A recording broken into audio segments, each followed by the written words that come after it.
Öz-özimizni tonish. Abdori doktor Mamtivin.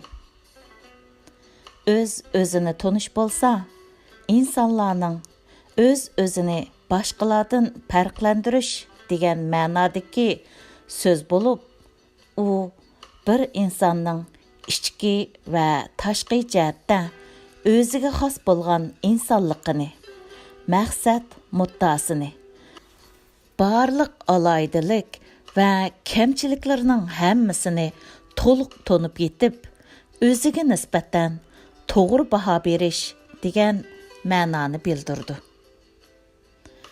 Öz-özini tonish qarmoqqa nihoyat oddiy bir so'z bo'lsa-mu va uning tunji qadami aynakka qarab o'zining chiroyidagi alaydiligini tonishdan boshlansa-mu, biroq bir insonning o'z-o'zini to'liq tonishi, aynakka qarab o'zining chiroyining qandaqligini, burnining egiz pastligini, qishining qo'yiq yoki qo'yiq emasligini, ko'zining qora yoki ko'k rangli ekanligini bildirishdek undaq oddiy emas.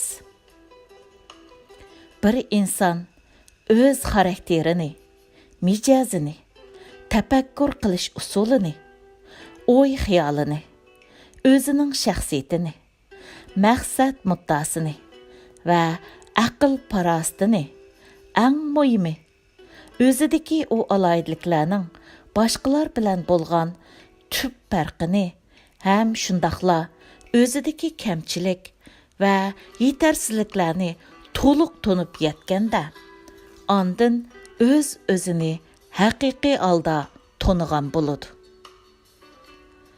Insonning o'z-o'zini tonishi, insonning o'ziga bo'lgan ishonchisini turg'izishda nihoyatda muhim rol o'ynaydigan bo'lib, o'zini to'g'ri tonigan odamda reallikqa uyg'un holda ishonch shakllanadi. Inson o'zini yaxshi toniganda o'zining o'rnini yaxshi belgilay oladi. Inson o'z-o'zini yaxshi toniganda o'z-o'zini kamsitishdan va boshqalarga cho'qinishdan saqlana oladi. Inson o'zini tonidi deganlik, o'zini qabul qildi deganlik, o'zining qadr-qimmatini bildi deganlik. Mundaq bir aqliy so'z bo'lgan. O'z-o'zimizni tonish bizni xatolik o'tkazishdan saqlamaydi. Biroq bizning xatoliklarımızdan savoq elishimizga yo'l ochadi. O'zini o'zi yetarlik va to'g'ri toniy olmagan kishilarda ikki xil ahvol kelib chiqishi mumkin. Biri o'zini davomliq boshqalarning ustiga qo'yib, o'ziga haddidan ziyod ishinib ketish. Davomliq boshqalarning aql, farosat va qobiliyatidan gumonlanish va yoki boshqalarni ko'zga ilmaslik. Yana biri o'zini kamsitish, o'ziga ishonmaslik, umidsizlik va boshqalarga cho'qinish, tanqidga alayda sezgir bo'lish, boshqalarning o'ziga qanday qarshidan bak andish qilish, davomliq boshqalardan o'zini kamsitiyotidi yoki ko'zga ilmayotidi deb gumon qilish, har zamon o'zining tashqi qiyofatiga va ishik oldi xizmatiga haddidan ziyod ahamiyat berish, ya'ni yasalmalik qilish. Men Amerikaga yangi kelgan chaqlarda bo'lsa kerak, men ishlaydigan doktorxonada har yili o'tkaziladigan yil oxirlik o'ltirishda ba'zilarning alohida yasinib, zibu-zinatlarni taqab kelganligini, ba'zilarning nihoyat oddiy kiyinib, hatto xizmat kiyimi bilan kelganligini bayqadim. Men dastlabda u alohida yasinib kelganlarni burun odatlangan odat bo'yicha doktorxonaning yuqori qatlamidagi boshliqlar yoki cho'ng doktorlar o'xshaydi deb o'ylabdiman. Keyin bilsam, u alayda yasinib, zibu-zinatlarni taqab kelganlar har qaysi bo'limlardagi kotiblar, orqa sapda ishlaydiganlar, hatto tozliq ishlarini qildiganlar ekan. oddiy kiyingan yoki xizmat kiyimlari bilan kelganlarning ko'pinchisi bo'lsa, doktorxonadagi asosliq doktorlar va peshqadam sestralar ekan. Men buningdan shundoq bir xulos chiqardimki, inson o'zini yaxshi tanimaganda, o'ziga bo'lgan ishonch yetarlik shakllanmaganda va yoki o'zini kamsitish tuyg'usi shakllanganda, o'zidagi shu yetarsizliklarni tashqi qiyofatlar bilan pardozlash orqali o'zlarini yuqori qilib ko'rsatib, o'zidagi ojizlik yoki o'zining jamiyatdagi o'rnini yoshirishga tirishar ekan. Hammamiz bilgandek, biz uy beziganda eng chiroyli qilib yasaydigan uy mehmonxona uy, ya'ni boshqalar ko'rdigan uy. G'arb ellarda, bo'libmi Amerikada eng chiroyli qilib yasaldigan uy o'zining yotoq uyi bilan o'zi ayrim ishlatadigan hojatxona bo'lib, bizdan alayda farqli ekan. Keyin o'ylab baxsam, bu insonlardagi madaniyat farqi bo'lmasdan, balki o'zini tunib yetganlik va o'ziga yetarlik ishonch shakllanganligining ifodasi ekan. Chunki Amerikadamo bo'yniga zanjirning eng cho'ngini asadiganlar, tashqi qiyofati va ishik oldini alayda bezaydiganlar bor. Ular asosan yuqori qatlamdagi kishilar emas ekan. Undaqda biz o'zimizni tanıymizmi? Agar tanısak, qanchalik tanıymiz? Men bundaq desam, ba'zilar o'zini tanımaydigan odami bormi deb so'rashi mumkin. Amaliyotda bizning ba'zilarimiz o'zimizni yaxshi tanısaqmi? Biroq ko'pinchimiz o'zimizni yetarlik tanımaymiz. Bo'libmi biz bir millat sifatida o'zimizni yetarlik va to'g'ri tanımayapmiz va yoki tanıyolmayapmiz. Tövəndə mən bəzi oddiy misollarni ko'rsatish orqali bu jihatda o'z ko'z qarashlarimni o'ttirib qo'yib o'tmoqchiman.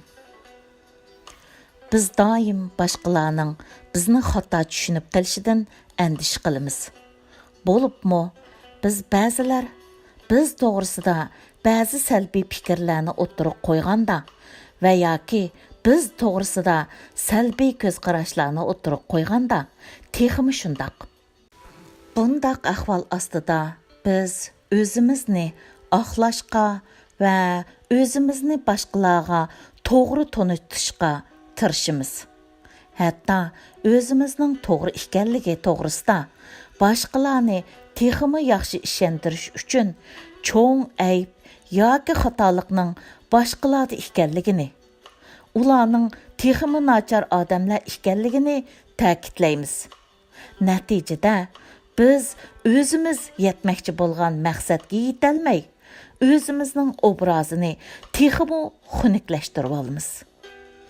Buning asosli sababi boshqalarning bizni tushunmaganligida emas, balki o'zimizni tushunmasligida. Agar biz o'zimizni to'liq tushunsak, o'zimizga ishonchimiz komil bo'lsa, boshqalarning biz to'g'risida o'ttirg'i qo'ygan salbiy ko'z qarash yoki tanqididan undaq andish qilishning hech bir zaruriyati yo'q. Haqiqat hamon haqiqat. Uninglik uchun faqat ozroq vaqt kerak. Haqiqiy bir boy boshqalarning kambag'al deyishidan andish qilmaydi. Shunga bizda tozni toz desa o'lgis kelar, soqni toz desa kulgis kelar deydigan ot so'zi bor. Bir odamning obrazini yana bir odam xunuklashtira olmaydi. Agar bir odam reallikdan halqib, amaliyotga uyg'un bo'lmagan holda boshqalarning keynidan yomon gapini qilsa, bu odam u odamning qilganini axloqsizlik deb ayblab turib, o'zi oxirida u odam qilgan ishning aynansini qilsa, bu ikki odamning nima farqi bo'ladi? Ko'pinchimizning xabari bo'lgandek, yaqinda men tor orqali Xitoy siyosatining chet eldagi Uyg'urlarning ruhiy sog'lomligiga elib kelgan ta'siri to'g'risida bir ro'y sinash boshlagan edim. Asli men bu ro'y sinashni chet elda yashayotganlar o'zining ruhiy holatiga nisbatan ma'lum tushuncha paydo qilishning eng yaxshi fursati deb bilgan bo'lsammi? Biroq ba'zi do'stlar o'zlarining andishisini o'ttirib qo'yib, agar biz bu ro'y sinashning natijasini ochiq-oshkora e'lon qilsak, Xitoyga o'zimizning ojizligini bildirgan bo'lamiz deb uningga qarshi chiqqan bo'lsa, yana ba'zi do'stlar Uyg'urlarning ro'y holatini bundaq ro'y sinash bilan aniqlashning hech qanday bir amaliy ahamiyati yo'qligini, bizdagi barliq ro'yi masalalarning vatansizlik va mustamlika ostidagi hayot bilan munosabatli ekanligini, agar biz mustaqil bo'lib vatansizlikka xotima bersak, bizda mavjud bo'lgan bu ro'yi sog'lomlik masalalarining hal bo'ladiganligini o'ttirg'a qo'yib, uningga qarshi fikrlarni o'ttirg'a qo'ygan bo'ldi. Men garchi yuqorqi fikrlarning o'ziga tushliq asosi bor deb qarsammi, biroq yana bir tarafdan uningda noiti cho'ng bir taraflamalik qarash bor deb qarayman. Uning asosliq sababi bizning o'zimizni to'liq bilmaganligimizdan va o'zimizni bilishdan qo'rqqanligimizdan. Biz kasal bo'lsak, dori yeymiz. Biz yegan u dorilar garchi biz giribdor bo'lgan kasallikka shifo qilsa-mu, biroq ularning yanala ozdir, ko'pdir aks ta'siri va ziyni bor. Undaqda biz dorilarning shu aks ta'siri va ziynini bilib turib, yana nima uchun dori yeymiz? Sababi u dorilarning biz giribdor bo'lgan kasallikka shifo qilgani uchun. O'xshashla, biz bundaq bir ro'y sinash orqali o'zimizdagi ba'zi kamchilik o'ttirg'a chiqishi mumkin. Biroq u kamchilik o'ttirg'a chiqsa-mu yoki o'ttirg'a chiqmasa-mu, baribir bizda mavjud bo'layotgan kamchilik. Uni dushmanning bilib qolishidan andish qilib, uni yo'shirsak, kasalni yo'shirsang o'lim oshkor bo'libdi degandek, uni yo'shirib, texmi cho'ng ziyonga uchrashdan ko'ra, uni bayqab, uni vaqtida bir taraf qilgan texmi yaxshi. Xitoy bizning ro'yi holatimizni va psixikamizni bilmaydi emas, obdan biladi. 60-70 yildan beri bizning psixikamizni obdan tadqiq qildi va bizni bugünkidek o'zaro bir-birimizga o'rik olaydigan, bir-birimizga hujum qiladigan holga keldi. Bizning ahvolimizni texi to'liq bilmagan asli boshqalar emas, dal o'zimiz. Agar biz o'zimizni to'liq tanimay turib, giribdor bo'lgan kasalga aniq diagnoz qo'ymay turib, uningga nisbatan davolash ilib bormay, kelgusi planlar to'g'risida qaror olsak, ko'rsatgan tirishchanlikqa tushliq yaxshi unumga erisholmasligimiz, hatto ba'zida mag'lub bo'lishimiz mumkin. Ikkinchi qarashda bizda mavjud bo'lgan ro'yi sog'lomlik masalalarini vatansizlik va mustamlika hayot bilan bog'lab, agar biz mustaqil bo'lmasak, mustamlik va vatansizlik hayotiga xotima bermasak, bizdagi masala mangu hal bo'lmaydi deb qarash. Qaramoqqa to'g'ridaq qilsa-mu, biroq biz uni ta'tir tarafdan qarsak, mustaqil davlatlarda, vatani bor millatlarda ro'yi masalalar bo'lmaydi degan yakun chiqadi. Amaliyotda bu butunlay xato bir yakun. Biz mustamlika hayotda yashayotqili 1884-yildan hisoblasak 134 yil. 1949-yildan boshlab hisoblasakmi 70 yil bo'lay deb qoldi. Gerçi bizdeki nurg'un masalalarning yildizi shu mustamlika ostidagi vatansizlik hayot bo'lsa-mu, yana nurg'un masalalar kundalik turmushimizdagi ba'zi bir biz bilan bevosita munosabatlik konkret omillar bilan munosabatlik. Har qanday bir insonning ruhiy sog'lomligida cho'ng muhit va kichik muhit, ya'ni konkret omil qo'shlab rol o'ynaydigan bo'lib, mustamlika ostidagi millatlarga nisbatan ruhiy sog'lomlikqa ta'sir qilgan cho'ng muhit, ya'ni asosiy sabab mustamlika bo'lsa-mu, biroq undan boshqa yana nurg'un konkret sabablar bor. Afrikadagi nurg'un davlatlar garchi mustaqil bo'lg'ili 60-70 yil bo'lgan bo'lsa-mu, biroq ulardagi mustamlika vaqtida shakllangan nurg'un masalalar mustaqil bo'libmi yaxshilanib ketgani yo'q. Chunki cho'ng muhit o'zgargan bilan insonlarning ruhiy holatiga singib ketgan nurg'un konkret omillar davomli rol o'ynaydi. Uningdan boshqa Amerika garchi dunyodagi eng kuchli davlatlardan biri bo'lsa-mu, biroq Amerika dunyoda ruhiy sog'lomlik masalasi eng og'ir bo'lgan bir davlat. Shunga bir millatga nisbatan har qanday davrda va har qanday sharoitda o'z-o'zini to'g'ri tunib, o'z amaliyatiga qarab ish ilib berish bakli muhim. Bizdagi mustamlika hayot bilan munosabatlik nurg'un masalalar biz mustaqil bo'lmag'icha hal bo'lmaydi. Biz ularda qisqa vaqt ichida o'zgarish paydo qila olmaymiz.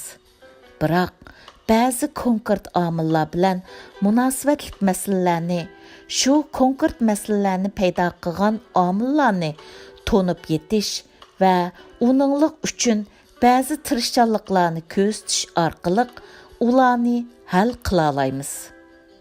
Men yana bir misol olsam, ba'zida birsi millatning illatlarini tanqidlab, ba'zi tanqidiy maqola yozganda, ko'pinchimiz u xildagi yozmalarni o'z millatidan faxrlanmagan va yoki o'zining ortiqchiliklarini ko'rmay, millatga umidsizlik elib kelishga uringan deb tanqidlaymiz yoki undaq yozmani yaxshi ko'rmaymiz. Ko'pinchimiz yaxshi ko'rdig'inimiz o'z-o'zimizni maqtash va yoki o'z-o'zimizdan faxrlanib, o'zimizning shonliq tariximizni, madaniyatimizni namoyon qilish. Agar biz dunyoga nazar soladigan bo'lsak, o'z-o'zini yaxshi tonigan, o'z-o'ziga bo'lgan ishonch yetarlik shakllanganda va shuningga tushliq yetarlik dasmi bo'lgan millatlar o'z-o'zini tanqid qilishni, millatni rag'batlantirish va davlatni taraqqiy qildirishning asosliq vositasi qilgan. Undaq jamiyatda o'z-o'zini maqtash va qo'lga keltirgan natijalar to'g'risida alohida tantana qilishlarni uncha ko'p ko'rmaymiz. Aksicha, o'z-o'zini to'liq tonimagan, o'z-o'ziga bo'lgan ishonchisi texi yetarlik yetishmagan millatlar o'z-o'zini tanqid qilishni, o'zlarining ojizligini oshkor qilib qo'yish deb andish qilib, maqtash va faxrlanishni, o'zlarini rag'batlantirish va davlatni taraqqiy qildirishning asosliq tashviqot quroli qatorida qo'llanadi. Ular o'z-o'zini tanqidlashdan va yoki boshqalar tarafidan tanqidlanishdan alohida andish qilishadi. Undaqlar yigidek tamıqı bolmasımı, özlerini naiti bay görsütüşki tirişidi. Davamlıq başqalar bilmey qalarmikin dep, özlerini birinci qilib ko'rsatishga tirishidi. Undaqda qaysi xil usul bizga nisbatan eng muvofiq? Qaysi xil usul bizga nisbatan millatni rag'batlantirishda eng aktiv rol o'ynaydi? Meningcha, har ikkilisi mutlaq to'g'ri yoki mutlaq xato emas. Eng to'g'risi tanqid bilan maqtash yoki faxrlanishni tangpinglashtirish. Har ikkilisini tang elib berish, ya'ni muvofiq tanqid bilan muvofiq maqtash va faxrlanishni birlashtirish va bir tarafga ig'ib ketmaslik. Uninglik uchun oldi bilan o'zimizni yaxshi tunib yetishimiz kerak. Agar biz bir taraflimilik holda maqtash, faxrlanishni qo'llab, tanqidni inkor qilsak yoki tanqidni alohida ta'kidlab, maqtash va faxrlanishni inkor qilsak, biz o'zimizni texi to'liq tunib yetmagan bo'lamiz. Oqibatda o'zimizni oldigan bo'lamiz va ig'ir ziyon tortamiz. O'zini tunish xatolikdan xoli bo'lish deganlik emas. Biroq bizning xatoligimizni tuzatish qobiliyatimiz. Daniel Chidiock. O'zini to'liq tunib yetgan va o'ziga ishonchisi bor millat o'zini tanqidlashdan andish qilmaydi. Chunki muvofiq holda o'zimizni tanqid qilish hargizmi o'zimizga hurmat qilmaganlik bo'lmasdan, balki o'zimizning ojizligini to'liqlash uchun aktiv rol o'ynaydi. Bizning da'voda dushmanni to'g'ri tunish qancha mo'yin bo'lganiga o'xshash, o'zimizni to'g'ri tunib yetishimizmi shundoq muhim. Undaqda qandoq qilganda o'zimizni yetarlik va to'g'ri tuniy olamiz? Bir millat o'zini yaxshi tunish uchun oldi bilan shu millatga tava har bir inson o'zini yaxshi tunish kerak. Har bir inson o'zini yaxshi tuniganda, ondan bir millat butun bir millat bo'lish sifati bilan o'zini yaxshi tuniy oladi. Har birimiz o'zimizni yaxshi tunish uchun oldi bilan har birimiz o'zimizga obyektiv jihatdan qarashimiz kerak. O'zimizning o'tmishimizni va bugunimizni yaxshi kuzatishimiz, o'tmishdan savoq elib, uni bugunimiz uchun xizmat qildirishimiz kerak. Davomliq boshqalarning fikriga quloq solishimiz, boshqalarning bo'libmi yaqin do'stlarimizning samimiy fikrlarini o'zimizga nisbatan aynak deb tunib, ularning tanqidiy fikrlarini o'z amaliyatimiz bilan bog'lab ko'rishimiz, bor bo'lsa tuzatishimiz, yo'q bo'lsa uningga bak kirib ketmasligimiz kerak.